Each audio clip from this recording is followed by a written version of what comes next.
কবি সাহিত্যিকদের ছদ্মনামসমূহ পার্ট 1।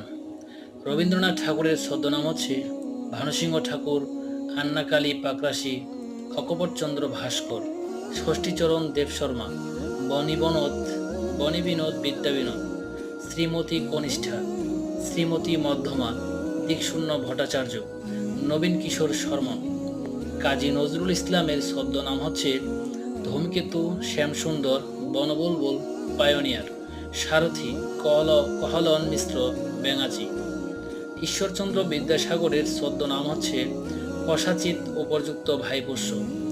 মীর মোশাররফ হোসেনের ছদ্মনাম হচ্ছে গাজী মিয়া। মাইকেল মধুসূদন দত্তের ছদ্মনাম হচ্ছে টাইমোথি পেন পোয়েম। জীবনানন্দ দাশের ছদ্মনাম হচ্ছে শ্রী কালপুরুষ।